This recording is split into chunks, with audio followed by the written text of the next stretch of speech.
All right, I think it's time to start. Good morning, everyone. Welcome to the 28th Annual International Symposium, Achieving Health Equity Through Community Partnerships, Innovations in Community-Based Participatory Research. My name is Jesus Angulo, Director of the Center for Translational and Basic Research of Hunter College. From now on, I'll just refer to it as CTBR. It is my great honor to welcome you to today's event. A special welcome and thanks to Hunter College President Jennifer Rabb, to Provost Vita Rabinovitz, to Dean Julian Imperator McGinley, who is Director of the Weill Cornell Clinical and Translational Science Center, for their unwavering support and encouragement. The CTBR and the CTSC with Weill Cornell have collaborated on today's symposium. And we have presentations by leading U.S. community-based participatory researchers, where each presentation includes both academic and community partners. We have brought here an outstanding group of researchers who will participate in lectures and panel discussions in morning and afternoon sessions. We will have a lunch break, during which I invite you to view the great posters we have today and to talk to the presenters. The poster sessions will take place in the West Lobby, just across the street. Please participate in this special feature of our event throughout the day. The coffee breaks and lunch will also be in the West Lobby. Our annual symposium is funded from a major award to our center from the Research Centers in Minority Institutions program of the NIH's National Institute of Minority Health and Health Disparities, NIMHD.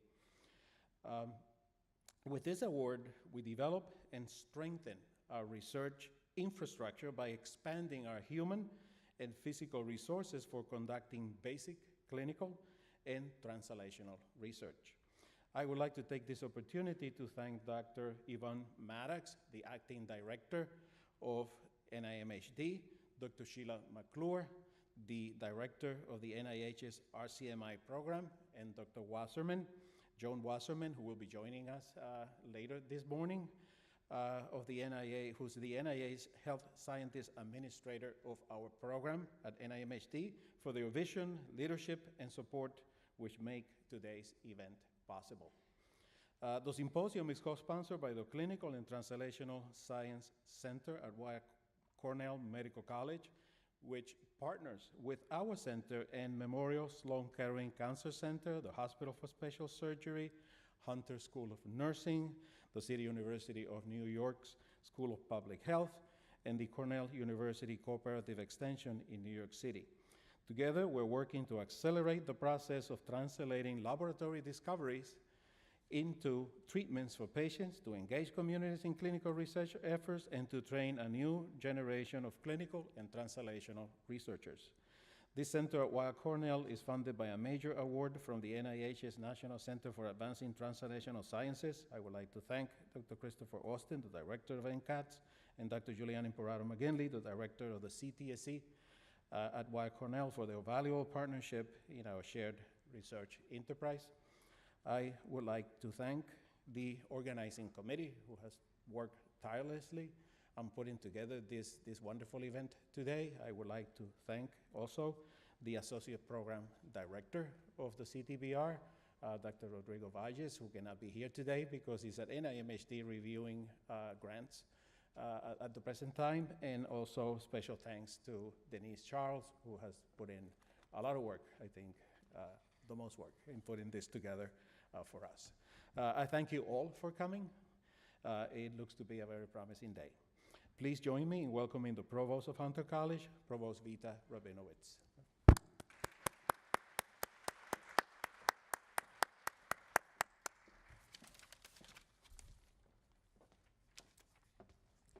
Thank you, Jesus. And Director Angulo, Commissioner Maybank, Dr. Israel Mizraeus, Dean Imperator McGinley, esteemed program participants and guests, on behalf of President Jennifer Rabb, it is my great honor as Hunter's Provost to welcome you to today's symposium, supported as it has been for the past 28 years by the National Institutes of Health through its research centers for minority institutions, now located in the National Institute on Minority Health and Health Disparities. We are thrilled to host this international symposium, Achieving Health Equity Through Community Partnerships, Innovations in Community-Based Participatory Research, and to bring outstanding scholars, practitioners, policy experts, and community leaders from this college, from our city, from around the country and around the world together to share their latest findings and chart the research and the action agenda for the future. This symposium was formed by partners, starting with the great partnership to which Dr. Angulo alluded, our partnership in the NIH-supported Clinical and Translational Science Center led by Weill Cornell Medical College under the superb leadership of Dr. Imperato McGinley.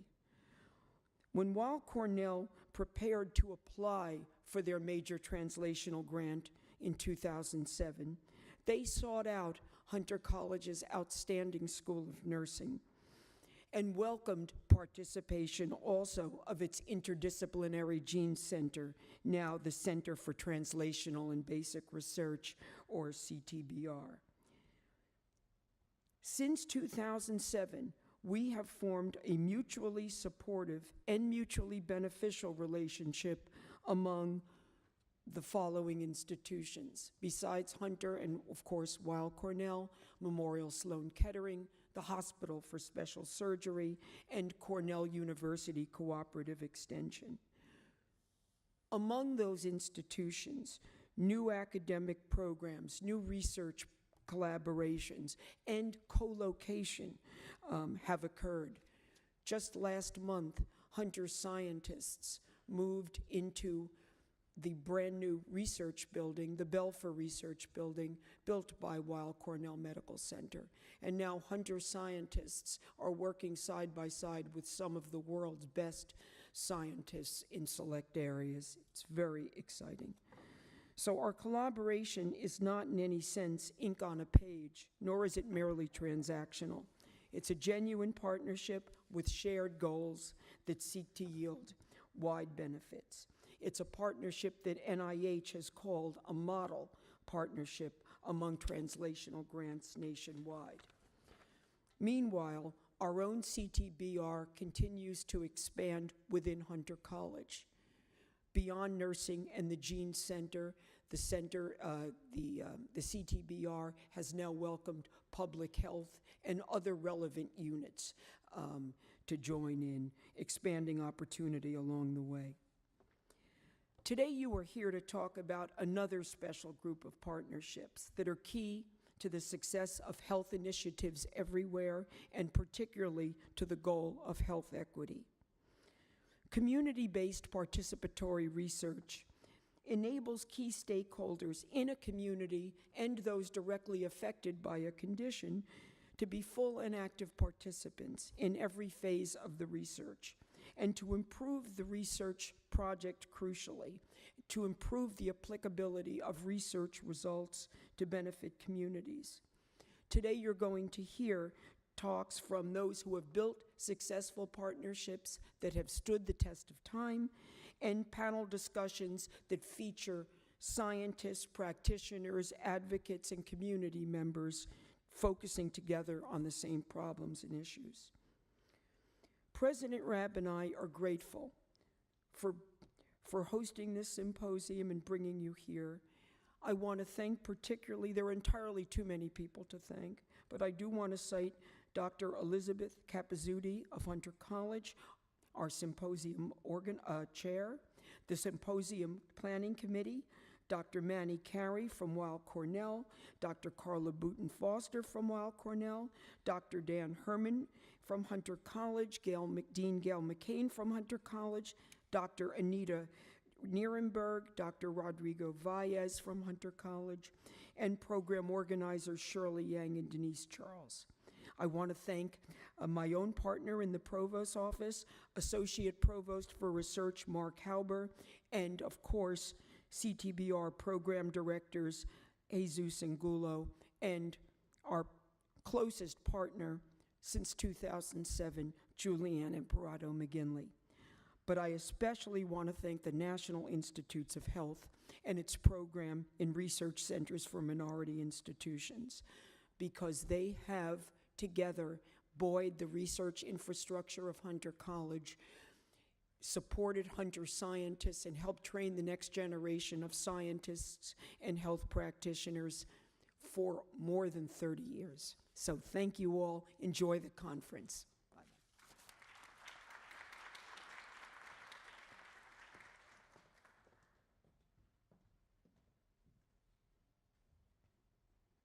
It is a great honor to introduce our partner from the Weill Cornell, the director of the Weill Cornell CTSC, Dr. Julianne Imperato McGinley, who doesn't really need an introduction here.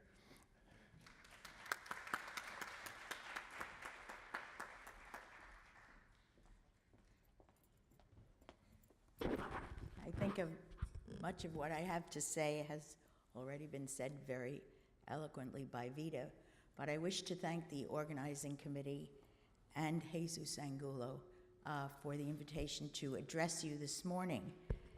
And I am very pleased to welcome you to this 28th Annual International Symposium. And most of you know me, I'm Julianne Imperato McGinley, and I am the director of the Clinical and Translational Science Center. And as has been said just before me by Vida, is that the Weill Cornell CTSC is a very unique consortium of private and public institutions on the east side of Manhattan, forming a unique biomedical complex that over the years will be unbeatable. We are committed to facilitating the translation of clinical and basic science research discoveries into improvements in human health care. And you have heard about our partners. Our major partner is Hunter College, with its Center for Translational and Basic Research, the Hunter College School of Nursing, headed by Dean McCain, who's been a very close colleague and friend, the Cornell Cooperative Extension, Memorial Sloan Kettering, the Hospital for Special Surgery, and one that was missed is the Animal Medical Center. So the CTS is supported by funding from the National Center for the Advancement of Translational Sciences, NCATS, which is a body of the NIH. This year's symposium is very interesting because it focused on the topic of increasing importance to the biomedical research community. That is, achieving health equity through community partnerships. And we can achieve this through innovative thinking in community-based participatory research, which is what this day is all about. The community is a critical stakeholder in biomedical research, and engaging its members not only as subjects, but as active and meaningful contributors in its design and conduct are key challenges posed by a number of leading research institutions, including the NIH. We are fortunate today to have an impressive panel of speakers to discuss progress, innovation, and notably, new strategies to be pursued in this area. Today's activities are sponsored in collaboration with Hunter College, and I would like to thank Jesus Angulo and Rodriguez Valle for their active partnership with the CTSC, which has been enormously productive. But most importantly, I wish to thank President Rob and Provost Vida Rabinowitz for their immense and unwavering support and friendship throughout all these years and their active encouragement, always and without fail. The CTBR plays an important role in many CTSC activities, including reviewing protocols for interinstitutional translational research advocacy and spearheading programs such as fostering the dissemination of scientific knowledge. Weill Cornell's longstanding and very successful partnership with Hunter continues to expand. The CTSC and Hunter faculty have collaborated on interinstitutional multidisciplinary seed funding and education awards, ranging from joint basic science projects to community health initiatives. The CTSC Community Engagement Corps collaborates with the nursing school on outreach efforts, such as our Heart to Heart community health campaign. Notably, thanks in part to the close ties that began with the CTSC, Hunter scientists, and this makes me extremely proud, are moving into Weill Cornell's new Belfer Research Building, which will no doubtably create new opportunities and new research findings as these researchers work together. All of this is to say that this symposium is another reflection of the strong bond between our two schools. I believe today's conversation will identify our successes, but also new challenges and questions that together we will be able to address. Thank you for joining us today, and thank you, Hunter, for welcoming me. Thank you.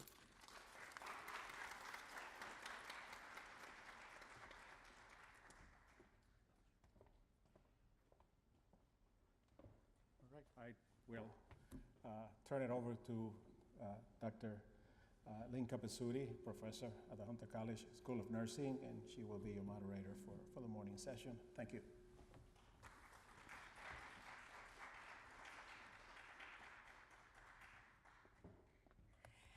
Hello, I'm Liz Capizzuti. I hold the William Randolph Hearst Chair in Gerontology and Assistant Dean for Research at the Hunter Bellevue School of Nursing here at Hunter College. And I have the distinct pleasure of being the chair of the Planning Committee and represent all the good works that I think our committee has done over the last 6 or 8 months in planning this wonderful symposium. This symposium is actually the first in this center's history to address innovative solutions supporting health equity. I thank you all for attending. We've had over 400 people register, and it's wonderful to see that huge interest in today's topic. But to address this issue of health equity, we are going to first focus this morning's session on what probably is the best exemplar of a community-based participatory partnership in the United States, and that is the Detroit Community Academic Urban Research Center, also known as the Detroit URC. Established in 1995, the Detroit URC involves several community-based participatory research and intervention projects aimed at increasing knowledge and addressing factors associated with health disparities in Detroit, such as examining and addressing the social and physical environmental determinants of cardiovascular disease, the environmental triggers of childhood asthma, and capacity building for policy change. We begin with a keynote co-presented with 2 of the founders of the Detroit URC, who continue to work together on the URC board and on several community-based participatory projects. More extensive bios are included in the symposium booklet, but I would like to briefly highlight some of the speakers' accomplishments. Barbara Israel is the director of the Detroit URC and a professor in the Department of Health Behavior at the School of Public Health at the University of Michigan. She received her master's and doctoral degrees in public health from the University of North Carolina at Chapel Hill. Dr. Israel has published widely in the areas of community-based participatory research, community empowerment, evaluation, stress and health, and social networks. Many of her research investigations and numerous publications have examined the relationship among stress, social support, perceived control, and physical and mental health status. But probably many of you here today already know that because she is certainly a major figure in this field. And so we are very excited to have her and a partner of hers that have been working so closely together for 20 years, and that is Angela Reyes, who holds a master's degree in public health from the University of Michigan. She is on the Detroit URC board and is the executive director of the Detroit Hispanic Development Corporation. This is a nonprofit, community-based organization which she founded in 1997. The corporation has developed integrated services for youth and families, including gang prevention and intervention, youth development, prisoner reentry, and HIV prevention, among many other things. She has received many awards for her community work and is an international consultant and speaker on issues affecting the Latino community. Please join me in welcoming Dr. Israel and Ms. Reyes.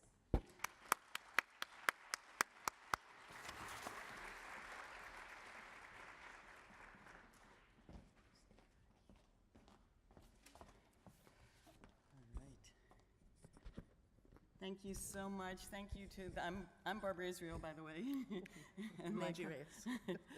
We're delighted to be here. I'm especially pleased to be co-presenting with my colleague and friend Angie Reyes.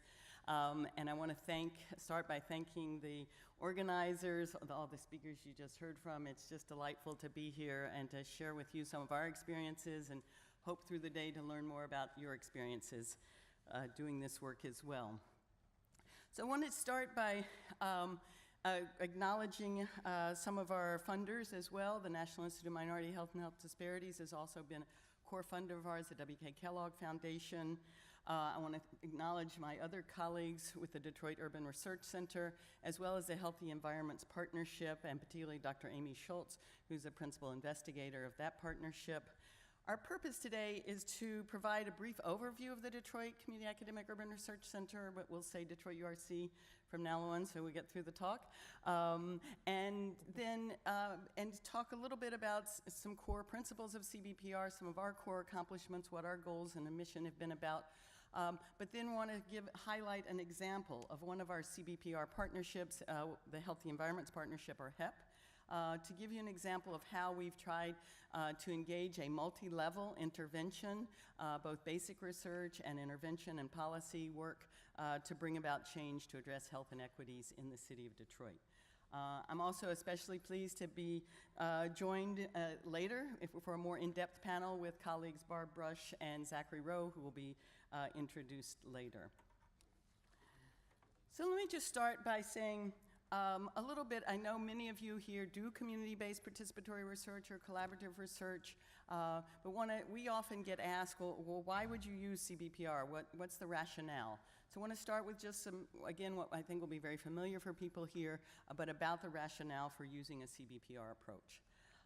The first point, again, that people are familiar with is there's considerable evidence that there's stressors in the social and physical environment that are associated with risk factors and poor physical and mental health outcomes. In the city of Detroit, with much of the research that we've done, some of these stressors include lack of meaningful employment, exposure to violence, unfair treatment and discrimination, exposure to poor air quality, poor conditions in the built environment, as well as lack of access to resources such as food and safe places to be physically active. At the same time, there's a disproportionate burden of this disease is associated, of these stressors is borne by low-income communities and communities of color.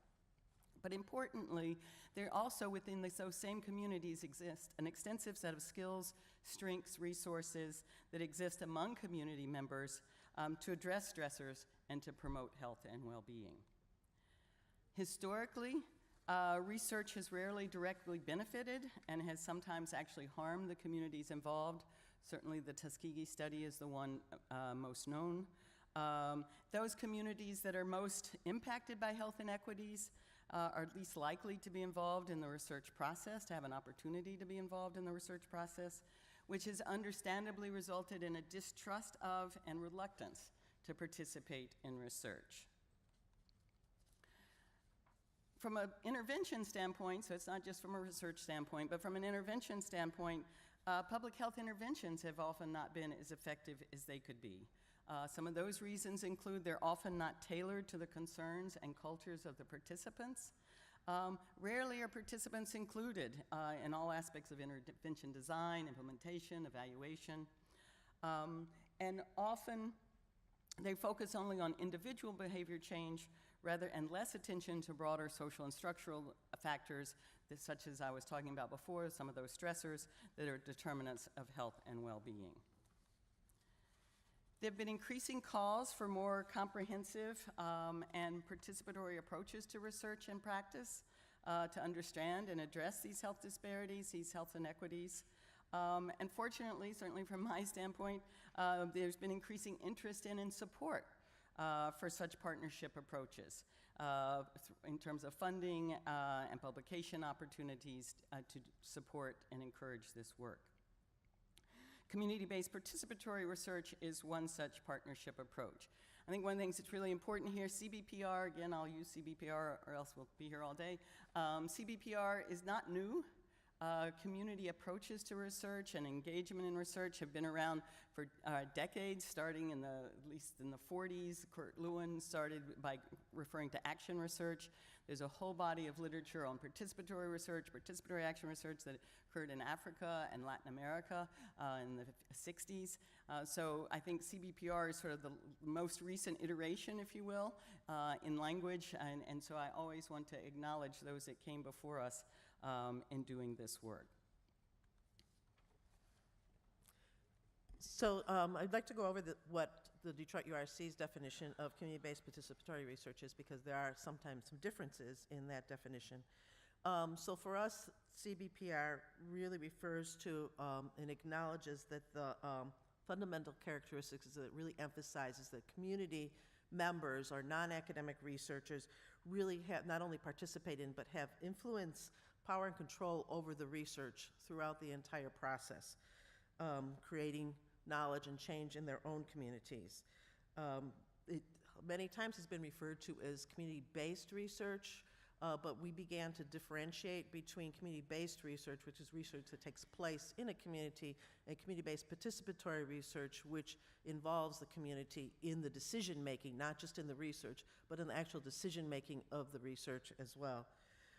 It also recognizes that the community each community has its own specific identity, and active engagement and influence of the community members in all aspects of the research. So from defining what the research question is, all the way through designing the research interventions and helping to interpret the data, and then looking at policy implications. So all the way across the board. There's also a sharing of resources in CBPR. So we, in the Detroit URC, community participants also get a stipend for their participation. So there's acknowledgement of the expertise and time of the community partners as well as the academics. So here, these are some selected key principles of CBPR. And again, as Barbara had mentioned, it's acknowledging that there are community strengths and resources in every community, so acknowledging what those strengths and resources are and building on them, not starting from scratch, but knowing that they exist there. And then promoting this collaborative and equitable partnership across the board. So there's a continuum of where community is involved in research, and this one really makes sure that community partners are actively involved. And then there's this facilitation of this co-learning and capacity building. So acknowledging that learning and capacity building goes both ways. So there are some things that academics also coming into the community need to learn, as well as community members. Learning about the cultural competency and the cultural context of that community, and some of the conditions of the community that folks who don't live in that community may not be aware of, and understanding what some of the limitations and strengths of those resources are, and building the capacity both ways. So, for instance, running a community organization, I've had to spend a lot of time handling personnel and HR issues, which is not something that academics have to always do. So getting advice back and forth on how do you manage those things, working with different foundations, those kind of things are co-learning. So we're learning from each other all along the way and building each other's capacity. Balancing research and action for the mutual benefit of all partners, which can be challenging sometimes because particularly I think maybe on both sides, but community a lot of times wants to do things. It takes a lot of time, as you all know, to get the data, analyze that data, and figure out where do you go next before you can get into action. So sometimes it's very time-consuming, and the community may not understand that you have to go through that process. So it's a process of educating folks, but also folks on the academic side doing this type of research takes a lot of time. So kind of balancing the research that's coming in and the action that needs to be taken. Dissemination of the findings to all of the different partners and getting them involved in the process so that it's not just, the findings are not just released in academic journals, but also in community newsletters, community forums, so that the community knows what was the result of all that research. What does it mean for our community? How does that research apply to the conditions of our community, and how can we change things? And then promoting a long-term process and commitment. As you can tell, as we talked about, 20 years is a long time. Not everybody has to be involved for 20 years, but it does take much longer than traditional research of building those relationships of trust and having kind of this iterative process of going through relationship building, looking at the research and developing interventions. So let me say a little bit about the application of a CBPR approach, and this is sort of one of my pet peeves, I guess. People often talk, and it's just me, it's not a right or wrong, but my approach to it. People often talk about CBPR as a method, and I would like to suggest that CBPR isn't a method, it's an approach to research, and that any research method, whether it be quantitative, qualitative surveys, bench science, closed-ended, open-ended, in-depth interviews, focus groups, observational data collection, all of those are appropriate for using within a CBPR approach. And we'll give an example of that with the HEP partnership today. And it can also involve multiple research designs. It can be cross-sectional, it can be longitudinal, it can be a randomized staggered design. So again, the CBPR is an approach to research that engages partners in all the principles that Angie just talked about, but it's not just a single method or a method per se. And just a little bit about, again, continuing where we think CBPR is particularly applicable to 4 different types of research. Sorry, I can't see this screen here. There we go. Sorry. First of all, if you're interested in doing descriptive research to identify what are the multiple determinants of health, maybe it's a basic survey and with descriptive variables, CBPR is a very applicable, appropriate approach. If you're trying to do research to understand disparities in health status and health-related risk and the relationships between different variables and factors in the community and that individuals experience, again, CBPR is very appropriate. If you're interested in conducting research to understand what our community needs, issues, problems, resources, and assets, again, a CBPR process and approach is very viable. And then if you're interested in efforts to design, implement, and evaluate interventions and policy change, again, CBPR can be a very appropriate approach to use. So this next slide looks at the notion of a continuum, if you will, of different kinds of research. One of the things I usually say up front, so I'll say it now, I mean, CBPR is not the only way to do research. There are multiple viable ways to do research, excellent findings that come out of the different kinds of research that we all do. And the other thing is there's not only one way to do CBPR. So again, what we'll be talking about today is our approach to CBPR, but there's certainly other viable approaches. But we find it useful to think about different types of research on a continuum, if you will, and looking at the parameters of, if you look at the parameters of power and control, responsibility and ownership, participation and influence, that you can think of that again as a continuum starting on the left, where we have investigator-driven research that, as it suggests, is more driven, the research question is driven by the researcher, the investigator, with little influence and power and control on the part of community entities. Moving a little bit to the right is the idea of community-placed or community-based research, where research is physically conducted in a community, but again, not a whole lot of involvement on the part of community members.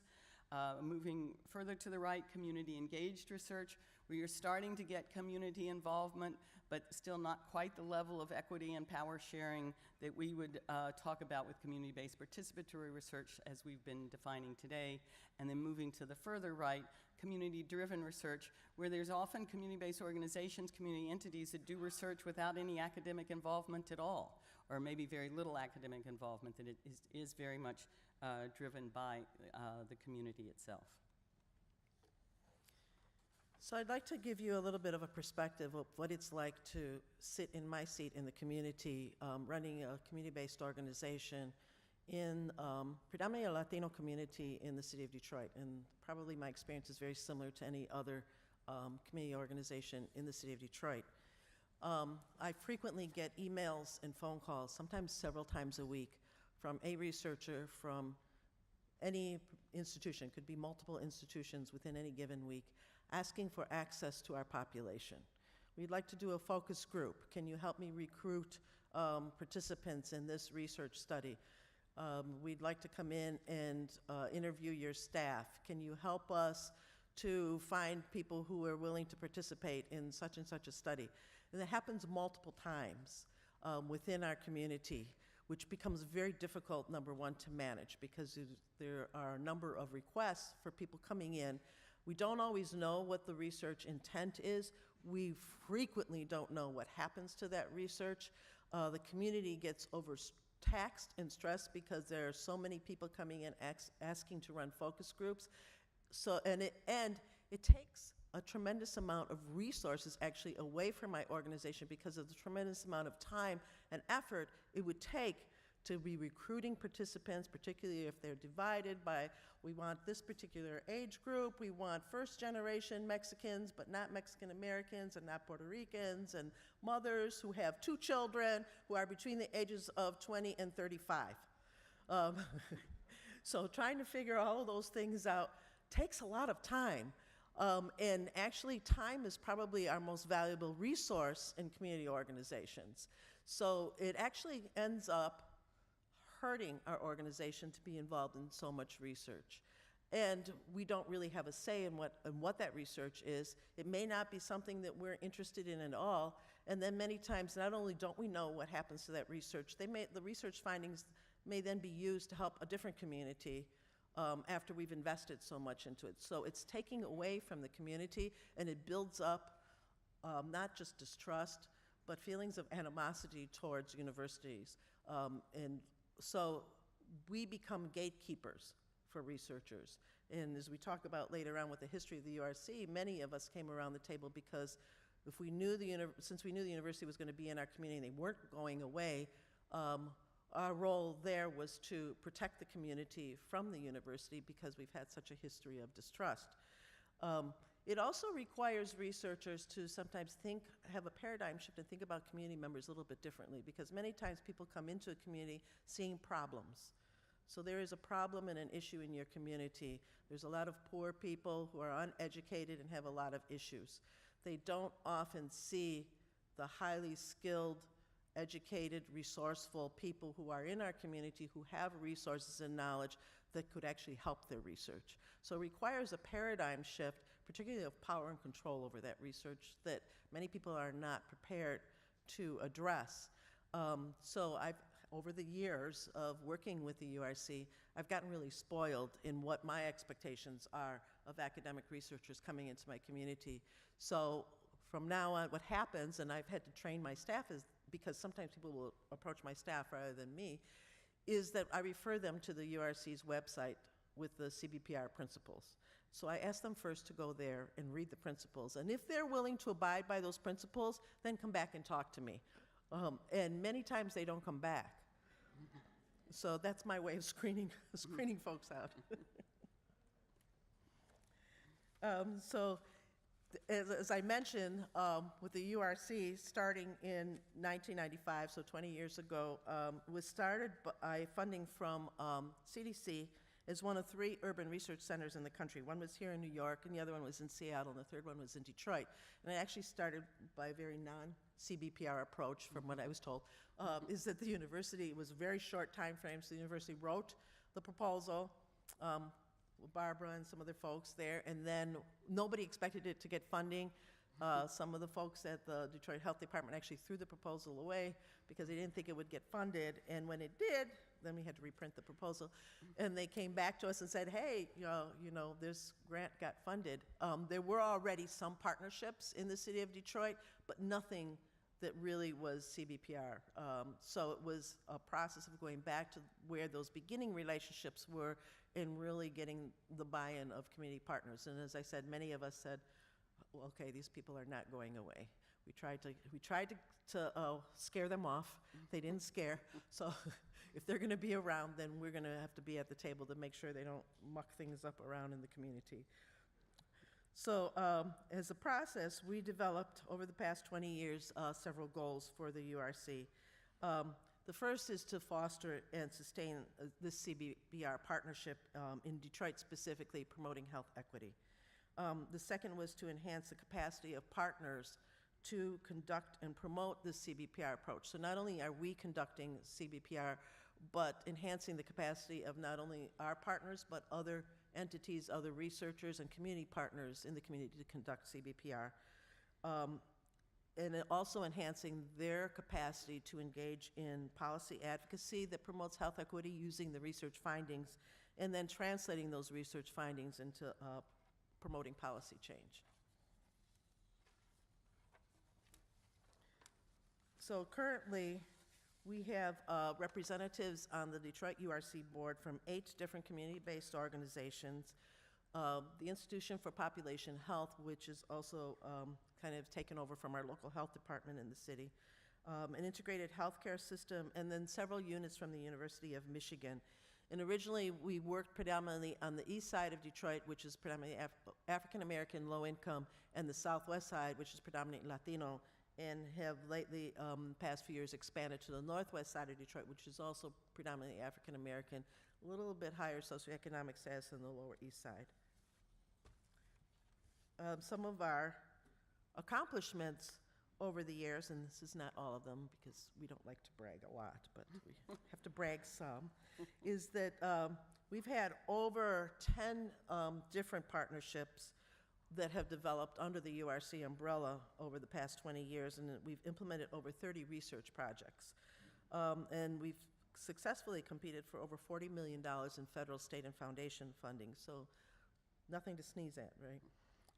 And disseminated the findings from the different affiliated partnerships in over 175 peer-reviewed publications, policy briefs, and fact sheets, had numerous faculty who have received tenure. Doctoral students have completed their dissertation based on some of the research and published, postdoctoral scholars that have been trained and published, and we've hired over 350 Detroit community residents for full and part-time positions helping to conduct the research, which I think is particularly important. So leaving that capacity within the communities themselves and generating revenue and income for community residents has been particularly important. We've also, this has been the longest standing partnership between the Detroit Latino and African American communities, which is pretty significant because there are several partnerships, but working together in such a sustained way, this is the longest standing partnership. It's also the longest standing partnership between the University of Michigan and the city of Detroit for over 20 years of working together. Building that trust and respect and positive working relationship between the university and the community, where we're able to recommend each other for different things, which is really important. Helping to improve the health status of intervention participants, which we'll talk about a little bit more. And then increase the capacity of both academics and community partners to engage in policy advocacy that has resulted in some policy changes in the city of Detroit. This is kind of a pictorial vision of how the URC is. So the URC is an umbrella entity of several board members, and then there are several affiliated partnerships under the URC, which each has its own steering committee. And several of the board members sit on various of the steering committees, but we also have additional members from other groups who may be particularly interested in that, that area. So if they're focused on issues of asthma, cardiovascular disease, diabetes, air quality, underneath the different projects. And then we've also had some focus on policy advocacy in some of those projects. Thanks. So what we want to do now is move into talking about one of the specific partnerships under that umbrella, again, of the Detroit URC. So the URC facilitates the development of these new partnerships. We help to provide resources and synergies across the partnerships, but we don't run the partnerships, okay? So each affiliated partnership has its own steering committee, its own independent funding stream, and so forth. So, but we do try to create, again, synergies across our partnerships where we learn from one another. So one example, one of our early partnerships where the community partners were adamant that when we did a survey that we should hire and train community members to be the interviewers. We developed, which worked very well, and we developed the training modules for training community members as interviewers. That then was transferred to another partnership that was doing a survey 2 years later and adapted, and then 2 years later another partnership was doing surveys and again took that same training module and adapted it as well. So again, trying to create those synergies across our partnerships. But want to speak today specifically about the Healthy Environments Partnership, which is a community-based participatory research partnership. It's been in existence since 2000, and the focus is on understanding and promoting heart health. We look at aspects of the social and physical environment that contribute to inequities in cardiovascular disease, and then try to implement interventions to address those inequities and those factors that contribute. One of the things that I think is important, our initial funding was from NIH. This was the first partnership that the URC board agreed to, support and foster that didn't include an intervention initially. The initial study was a basic social epidemiological etiologic study to look at the different factors that contribute to cardiovascular risk, cardiovascular disease risk. But it was with the promise on the part of the academic researchers that we were going to take the findings from this survey and use it and turn it into guiding interventions. So it was the initial funding was for 5 years, but very much that is what we did, and you'll hear more today about how we turned that initial 5 years worth of basic research into intervention and policy change. So just a few little facts, if you will, about Detroit, and the HEP partnership has been in 3 of the communities that Angie was referring to. The Lower East Side, which is not the same as New York's Lower East Side. It took me a while wait a minute, there's a Lower East Side I'm familiar with in New York, but it is referred to as the Lower East Side in Detroit, and Southwest Detroit and also Northwest Detroit. And what you see here is the map shows the vastly different rates of death due to heart disease across these 3 communities in Detroit. The mortality rates due to heart disease in the East Side, the green dot, if you will, is nearly 2 times as high as those for the U.S. as a whole, and substantially higher than the Detroit city average. And they're somewhat lower, the heart disease rate somewhat lower in Southwest Detroit and lower still in Northwest Detroit, but still both communities experienced rates of death due to heart disease that are substantially higher than those for the nation as a whole. So a little bit about the approach we take. Again, I think this model is probably very familiar to everybody in this room, a socioecological model. We're really both emphasizing and recognizing the multiple determinants of health that we've been talking about, but also how individuals are embedded within larger social systems. So, as you see here, individuals are embedded within the social and community networks, broader working and living conditions, and then turn the outer layer in terms of social and economic conditions. So through our research and our interventions both, we try to better understand how each of these levels impacts each other and ultimately health status, and then what is it we can do to intervene at multiple levels. So not only intervening to change individual behavior, but what is it about the built environment that we need to change that would promote health status? What is it about broader social policy change, again, that needs to promote health status? So I'll say a little bit about the processes that HEP has used for participation and influence. I'll try to go through these pretty quickly. So first of all, we have a steering committee that's made up of representatives from a number of partner organizations, similar to the way the board is for the URC. The steering committee meets monthly, and we're responsible for the oversight and decision-making of everything from the study questions to the survey design and sampling questions to intervention design issues and so forth. We also have subcommittees. So sometimes there's just something that you want to deal with more frequently than monthly, and so we form a subcommittee. It may only exist for 6 months. A good example being when we did our first survey, we had a sampling subcommittee where we brought in a sampling expert to really think about some of the sampling questions we were addressing. And then we also, for participation and influence, we get input from other community residents. So not in addition to the steering committee, we've also conducted focus groups. We have town hall meetings in the different neighborhoods that our community partners facilitate and organize. We've had an intervention planning team, and I'll say a little bit more about that later. And in this point, all of these participants provide input, but they're not the decision makers, if you will. It's the steering committee that's the actual decision makers. But again, we tried at various levels to get community input. And then we engage in a regular process of evaluation and self-reflection. So as a steering committee, we do evaluation, closed-ended questionnaires, in-depth interviews to how are we doing as a partnership. So not only evaluating our interventions, but evaluating how we work together. Are we adhering to our CBPR principles? Are we doing what we said we were going to do? Are we sharing resources, et cetera? So in terms of some of the HEP projects and data collection, now remember we started in 2000, so we've had a number of different funding streams.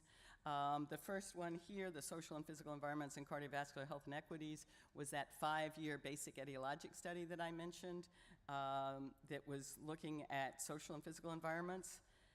That included focus group survey. We monitored air quality for 3 years. We did grocery store audits, and both in terms of range, location, quality of produce and food sold. One of our other studies, community approaches to cardiovascular health, which was the intervention study that we'll say more about that came out of the first study. Again, community assessment. We had a focus group as well as photo voice project, a community planning process, a multi-level intervention, and we're now in our dissemination phase. And then another study, Lean and Green in Motown, which involves some of our urban planning and architecture faculty, which looked at land use and physical activity. We did analysis of local greenways and trying to promote access and use of the greenways. And we did an observational study of literally walking every block and observing conditions of sidewalks and houses, and then did a repeat of the grocery store audit. So, I mean, this is really quickly sharing, but we've done a lot of data collection, okay, over this, 15-year plus period. And just a little bit more to give you a sense of this with the survey, because a lot of our data that we're gonna present some of the findings from this work from the survey data. But the first survey was conducted in 2002. It was a stratified 2-stage probability sample. We wanted to oversample to be sure we had a range in socioeconomic status as well as ethnicity. And the city of Detroit is 83% African American, 7% Latino. And we were trying to we oversampled whites so that we could be able to look comparatively. We involved adults ages 25 years or older. In those same 3 neighborhoods, the sample size was 919. We collected self-reported data, health data, dietary intake, clinical measures, height, weight, blood pressure, additional clinical message, triglycerides, fasting blood glucose on a subsample of 350 participants. And then in 2008, we repeated the survey, although my colleague Amy Schultz, who I acknowledged before, said she would never do another survey, given how much time and resources the first one took. But then, when the opportunity comes and the desire to do a longitudinal study and to look at change over time, we did take advantage of that. We re-interviewed the subset of the 2002 sample to 467 participants. 219 were the same participants, 248 were different participants but lived in the same household. So these are just some of the findings related to access to food that we found, and some of them, they're not surprising at all. So a high percentage of poverty plus a high percentage of African Americans in a community was associated with reduced access to supermarkets and reduced quality in the food that was available. I think there is now just one major chain store, supermarket within the city of Detroit.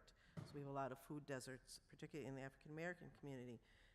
Proximity to large grocery stores was related to increased access to fruits and vegetable intake and increased dark green leafy and orange vegetable intake. And the proximity to a lot of convenience stores, which is where many people are doing their shopping in the neighborhoods, is related to, of course, a reduced fruit and vegetable intake. And the types and quality of food is much poorer in those places where they're buying. And a lot of people were also experiencing discrimination when they were shopping for food, depending on where the store was and the location. And one of the things that we did find as well is that in Southwest Detroit, even though the air quality is one of the worst in the country, which is related to cardiovascular disease, there is some protective factor because we have more access to fruits and vegetables because there are a lot of small mom and pop stores that sell fresh fruits and vegetables in the Latino community. So there's some protective factors there. This is a quote from a community resident talking about the need for a supermarket, and that picture is actually of a closed grocery store in their neighborhood that was abandoned. So it's really difficult. A lot of people are buying their food at the local gas station rather than having a grocery store. And if any of you are familiar with Detroit, you also know that public transportation is virtually non-existent. So trying to get outside of your community, if you don't have access to a car to buy groceries, is very, very difficult. This is a map that was developed by one of our graduate students, Shannon Zeck, who conducted her doctoral dissertation research associated with this project and looked at the distribution of grocery stores within the city of Detroit. So you see the square up on the top left is actually a suburb of Detroit where you see quite a few grocery stores. And then in the city itself, you see a lot of mom and pop or independent grocery stores, but no, as I mentioned, there's one right on the border of Detroit now, a large chain, I think is a Myers, but the rest of them are all small stores independently owned. So we have these huge food deserts across the city.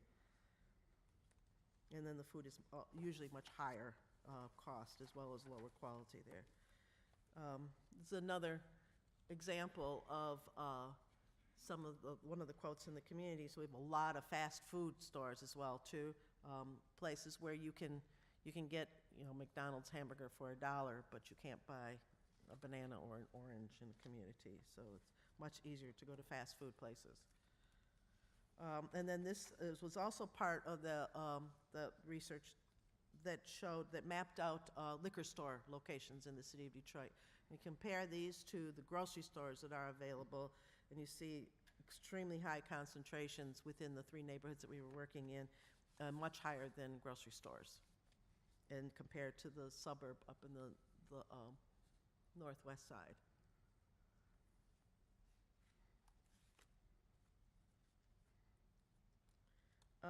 Not surprisingly, sidewalk conditions were also associated with physical activity, and a lot of that was independent of some of the other structural characteristics, such as the density of household per acre. So, as you also may be aware of, Detroit has a lot of empty land.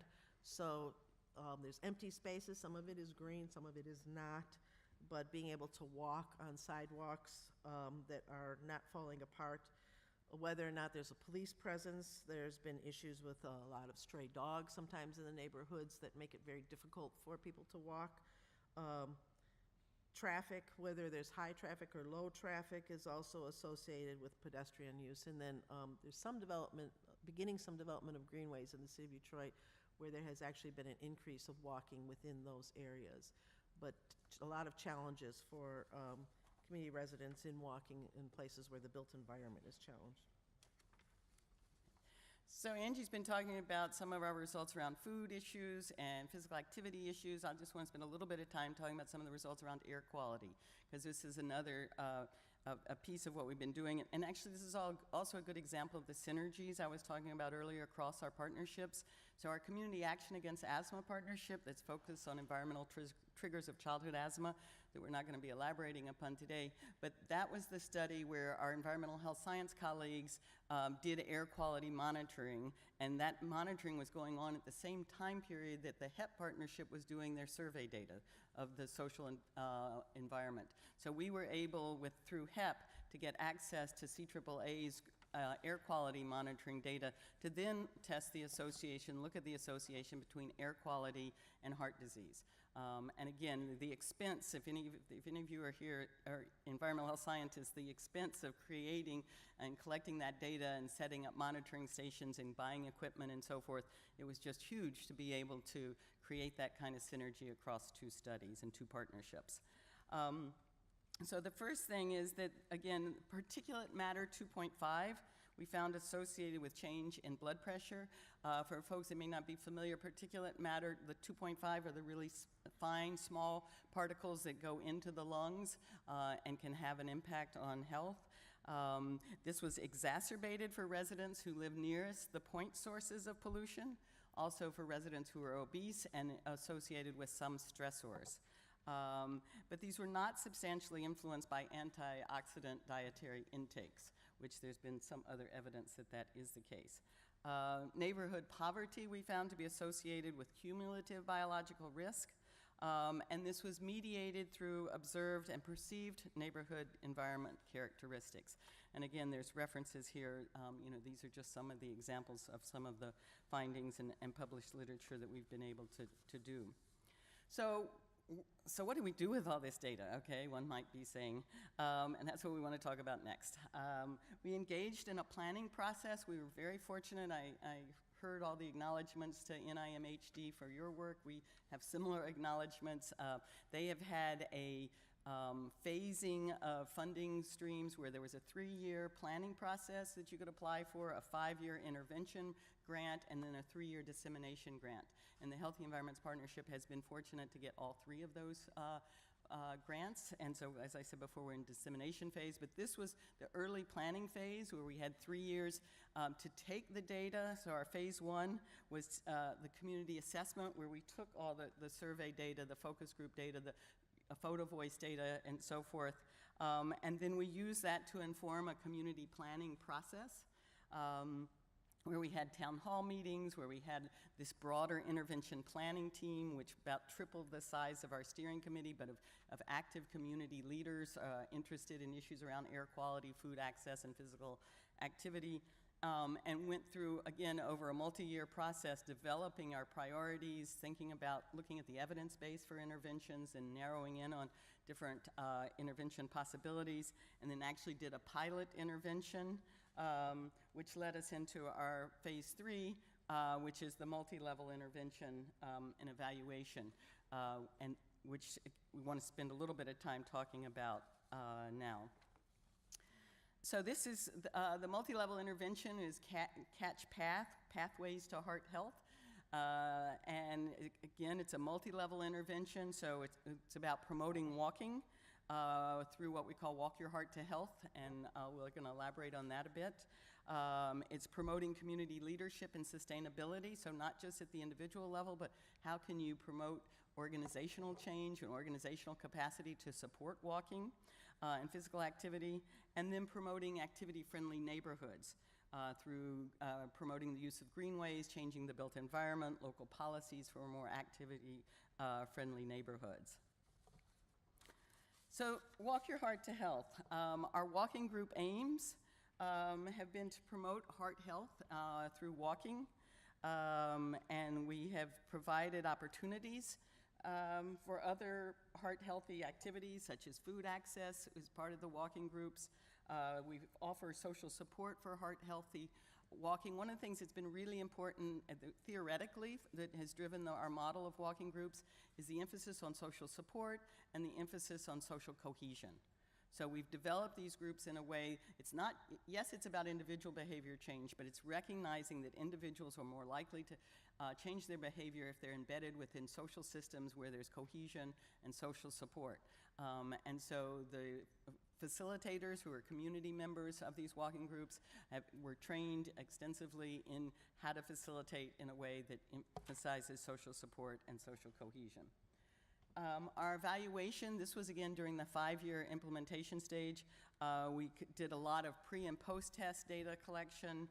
We looked at health indicators such as blood pressure, lipid levels, glucose, BMI, waist circumference. We looked at behaviors, self-reported around diet, physical activity. We looked at attitudes. We looked at perceived support for physical activity, both within the groups as well as from other family members. And we looked at pedometer steps to monitor how much participants were walking. We enrolled 695 participants in the walking group study over a 3-year period. We had a 71% retention rate during the 8-week period. I'll show you the design in just a minute, and a 56% retention over a 32-week period. So quite a long period of time. So the design, okay. So the Walk Your Heart to Health intervention design. So here again is something with a CBPR approach. From our perspective, and I think a number of others would agree, and a lot of people have written about this, is the traditional idea, certainly the randomized controlled design is the gold standard for being able to show effectiveness. At the same time, the idea of a group not getting anything, a control group, just flies in the face of principles of CBPR. So we've spent a lot of time among the partnerships talking about and designing alternative strategies. And with HEP, what we did was a lag design. And so as you see here on the far left-hand side, we had folks who were randomized into 2 groups. The first group, and both groups were, the data was collected on them at time 1 before the intervention started. Then half the participants started the intervention walking group for an 8-week intensive period. The other half did not. Then we did a data collection at time 2 for both groups, at which point then the second group started the intervention. So they too got the 8-week intensive intervention. The first group continued on for another 6 months, for a total of 8 months. And the second group, the lagged group, if you will, also continued for another 6 months, for a total of 8 months both. So that was our study design and data collection points, if you will. Some of the things about what we learned. So one of the things is Walk Your Heart. Well, let me step back a minute and talk about the pedometers. Turns out, I mean, we had very good, I'm sure all of you are familiar, there are a lot of not so good pedometers out there, right? So we invested in really good pedometers. I won't mention the brand name, I'm not trying to sell a product, but a very good brand pedometer that you could download onto the computer or upload, I never know which is appropriate. And then participants actually got a map of a bar chart similar to this, individually, of charting their steps. So every time they came to a walking group, their steps from the pedometer were uploaded, and then they got the printout of their steps. And it turned out this was an amazing motivator for folks to be able to map these steps and to see what they did. We also had celebrations. We did things where we talked about, how many times around the world one of the walking groups would have walked if you combined all the steps together. And again, had a lot of fun with it. But what this shows is that Walk Your Heart to Health participants walked more steps per day on days they came to the walking group session compared to days that they weren't with the walking group. And that's if you look at that dark blue bar compared to the light blue bar. But even so, if you look at the light blue bar starting at 8 weeks, 16, et cetera, but compare it to baseline, people walked more on days without the walking group than they had at baseline before the walking group started. So people clearly increased their steps. But then really importantly, and we were pleased to see this, that on average, for each increase in 4,000 steps walked per day during the 8-week intervention, there was a significant decrease in the odds of having high blood pressure. That's what this slide shows. I don't have additional slides to show this, but we also found that increase in steps resulted in a reduction in total cholesterol, a reduction in blood glucose, and also a reduction in weight. And these reductions in cardiovascular risk indicators that were attained during the 8-week intervention period were largely maintained during the 24-week, what we refer to as the maintenance period. This actually, the article publishing these results just came out last week electronically. So we were, so now we feel pretty strongly about having an evidence base that we can draw upon and that's why we're in our dissemination phase, which we're not going to talk a lot about, but we want to disseminate walking groups more widely throughout the city of Detroit. So one of the other things that we found was that almost anyone can walk, that regardless of age, it's relatively low risk of injury. You don't have to have a lot of money for equipment or supplies or training.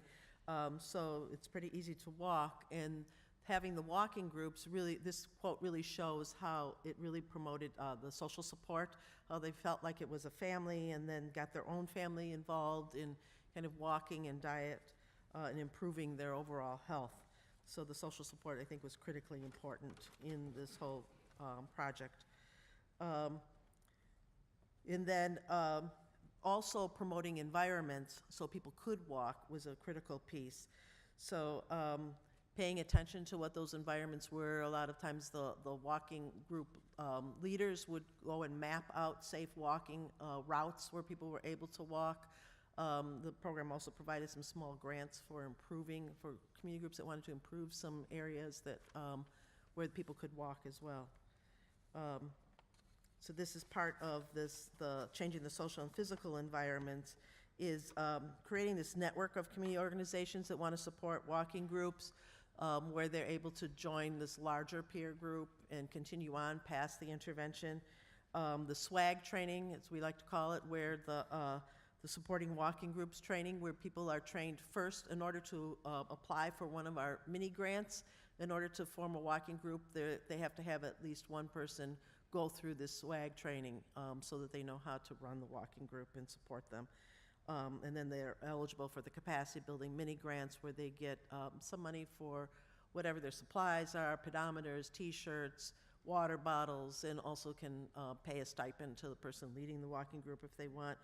And then doing some policy advocacy capacity building workshops is a piece of this. So how do you change some of the policies so that you can promote a healthier environment as well too? So providing this policy advocacy training to community residents has been a critical piece of not only this project but several of our other projects. And this kind of talks a little bit about the evolution of the URC as we have been developing all of these findings and across all these various projects, is really looking at how do we translate all of those findings into policy advocacy change and increasing capacity. So this picture is actually of a policy advocacy training we did a few years back for some young people so that they learned how to talk to folks. And these young people were also involved in the Photo Voice project, documenting the conditions in their community that were part of the HEP project. And they presented to the city council about the things that they wanted the city council to change and other leaders in the community, which was a switch for those people because most adults are used to telling the kids what they're supposed to be doing. So this was the young people telling the adults what they needed to be doing. So it really developed their capacity. A lot of those young people are still involved in leadership throughout the community, advocating for various changes. So really strengthening their skills, extending their voices, and having the impact to create healthy neighborhoods is critically important. So just to kind of conclude this part of the presentation is that we wanted to share with you an approach to research. We're going to be discussing a few questions on the panel about developing partnerships and sustaining them over time. So we have just a few minutes for questions right now. So if you could hold any questions related specifically to partnership development till after the panel, and then we can answer questions right now related to what we just presented. Thank you. Thank you.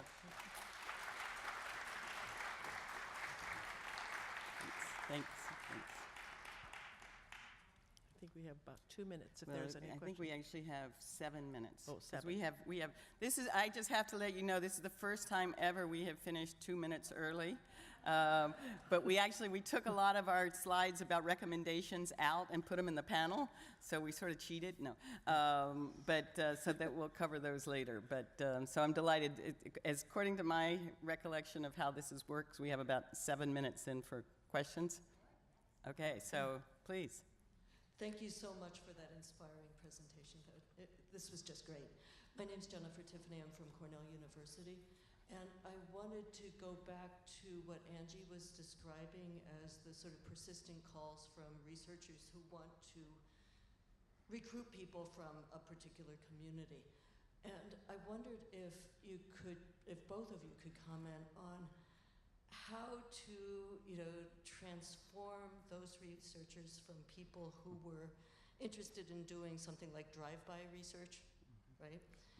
Into, I'm guessing a few of them got bitten by the bug that made them into like really passionate community-based participatory researchers. So maybe you could talk a little bit about that. Okay, so I will talk a little bit about that, and it is actually something we're going to talk some more about in the panel around capacity building. We actually spend a lot of time in a variety of different ways providing training, mentoring with faculty as well as community entities, and both our community and academic partners are part of that training and mentoring process. We do it through, we have a short course, which again we'll elaborate upon in the panel, that happens in the summer for a week.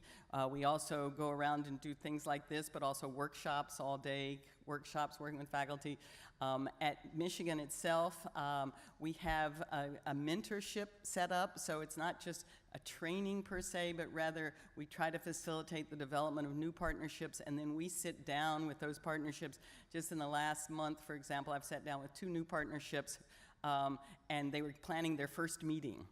And it was the academic researchers, and they were both passionate and clueless, about what to do at that first meeting. And so we talked it out, and, oftentimes we have community partners sitting around those tables doing that mentoring. We actually have some resources now to pay our community partners as mentors. So it's, so it can be an ongoing, I think the thing we've seen, training is great, but it's often, a one-shot deal. And so it's this ongoing kind of mentoring that I think really can be supportive and helpful. In my case, for researchers who may be coming who haven't had the benefit of Barbara's wisdom, and if they do go to the URC website and read the CBPR principles and then say, oh, I think I can agree to this, then I kind of go through a process of orienting them and training them, particularly if it's research that I think is maybe very important for my community and the work that we're doing. Then I will sit with the person and we'll kind of talk through some process, and then I will sometimes go back to some of my academic partners, friends, and say, can you help me with this person? So that they can get some additional training. But a lot of it really depends on the perspective of the person who comes in and whether or not they're willing to be flexible and give up some of that control, which is not always easy. Just one other quick story. One of these recent meetings I had was with a faculty colleague, and we were talking about process and trying to develop operating norms and CBPR principles and things to do at this next meeting. And she goes, I'm not good at any of that stuff. I don't like doing that stuff. And I said, okay, that's good self-reflection, Who else is a part of your team that can help you make that happen? She says, I just want things to be done. I'm very task-oriented. I said, task is important, but you've got to pay some attention to process. And so, but, it was great that she recognized that. And she does have some other colleagues that are going to help her, figure out how to make it work. So, yes, please. Hi, good morning. I have a question specifically about the walking club around responsibility and waivers, particularly if you're working with a population that has some health concerns. Are participants signing waivers? Is there any sort of release of responsibility? Is that a concern that's come up in the past? Right. So I'm the worst person on this level of detail, okay? So I will refer you to our website, and I can give you the name of our project manager that can answer that. What we do, a couple things we do that participants have to complete the PAR-Q. So if anybody's familiar with physical activity, where you ask a bunch of questions, and it was actually a modified PAR-Q. We had a couple of physician colleagues working with us on that to be sure that people were physically, as sure as you can be through that kind of a measurement instrument, that people could be physically active. I know the sites, well, you've been a walking group sites. Do you do a waiver on responsibility? I believe so. But again, yes, it's a topic of conversation, but the specific details, if you want to follow up with me, I'm glad to get them to you. But the PAR queue is really important. But one of the things we realized, and we didn't want to eliminate people, we didn't want to exclude people unnecessarily. And so one of the things we did modify the PAR queue because, for example, the PAR queue, if you're pregnant, you can't be part of, it says you can't walk. We didn't happen to agree with that. And neither did our physicians, fortunately. So it was a modified PAR queue, but so there was, and then the other thing that's important with our walking groups, they walk in at least 2 and maybe sometimes 3 different levels. And so that if some people are able to walk faster, that group would go ahead and then the other group, would walk behind. So people can walk at their level. So that was another thing to try to, minimize any challenges that way. Yeah, thank you. Hi, I'm Alexis Jamal, a doctoral student from Rutgers University. I'm very much interested in CBPR and developing multi-level interventions. I'm wondering about with Catch Path, could you speak a little bit more about how it impacted more of the policy level and how you measure change at that level? Thank you. Sure, and in some ways tune in another couple of years because that's what we're doing right now. That's why we haven't talked about it as much. We're actually doing a lot of work around air quality and policy, and one might say, well, what does that have to do with walking? But as you heard, the impact of air quality on heart health, and if you on the one hand you're encouraging people to walk, but if the air quality is not good, it's not going to be good for their health. And so we've got a group of folks, this is through one of our sister partnerships, that's actually working with EPA around the ozone standards and the standards for PM 2.5, and both collecting data, doing policy briefs, statements, has been to Washington a couple times to meet with EPA decision makers. We've also done, Angie, you could talk about trips to DC where we've met with elected officials to share our results. I don't know if you want to say anything. Yeah, because there, particularly in my community, there's a lot of transportation projects with a lot of not only car, but diesel, trucks, and buses. So really working on trying to mitigate some of those impacts on the community and making sure when they're doing that development that they're keeping in mind the health impacts on the community residents.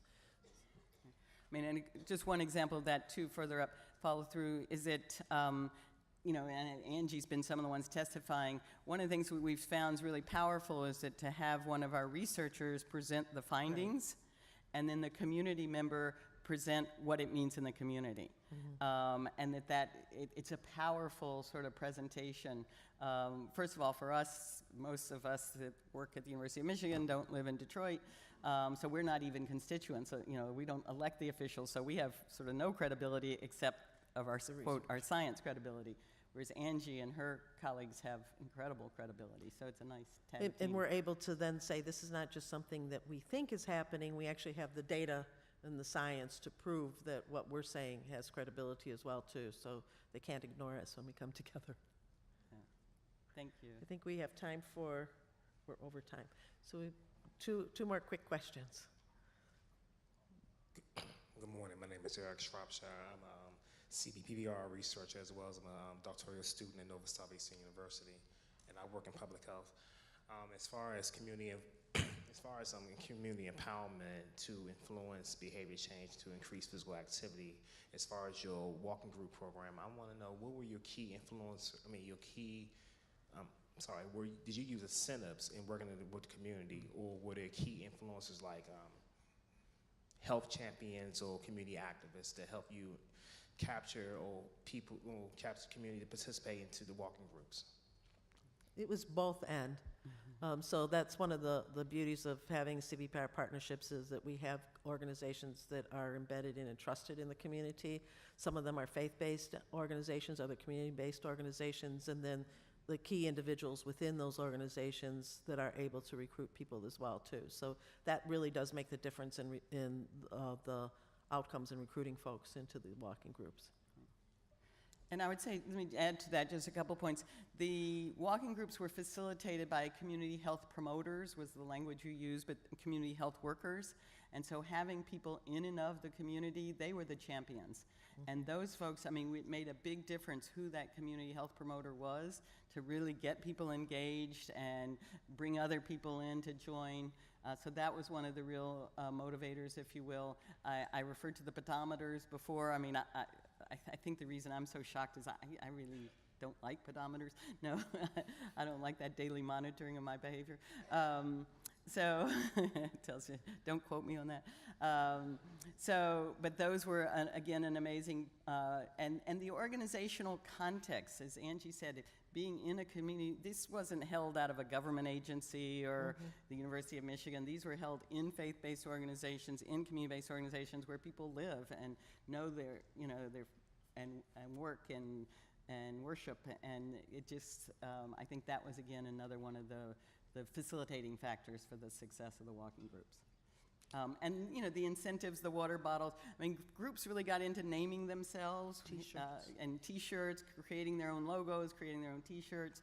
And then they would walk as they'd walk down the street, because Detroit is different from New York. People don't walk a lot. It's the Motor City. And so people would see this group of people walking down and all in the same T-shirts, and folks would come out on their front doors, because most of Detroit's single-family housing, not high rises. People come out on the front porch and think, what's this? Who are you guys? What's this? This is and so it really starts to create this energy, and neighbors start to join. How do I join? Can I be part of this? And then, so that visibility, I think, was a big plus too. Thank you.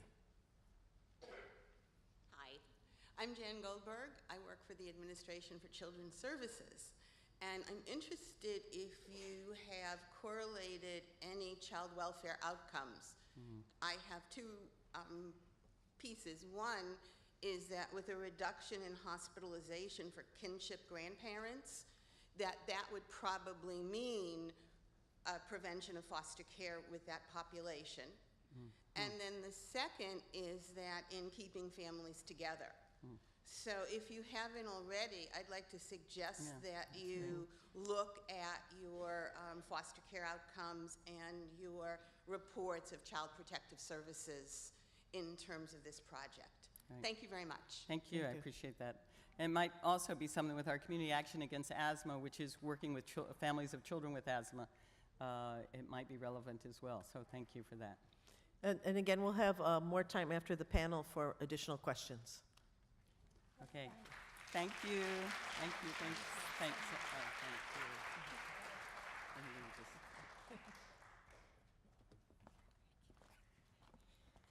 We joked last night that they could talk as fast as they want to because we have a New York audience. And certainly they have, and just so grateful to Barbara and Angie for that incredible co-presented keynote, really demonstrating true partnership, and that will be the theme throughout today's conference.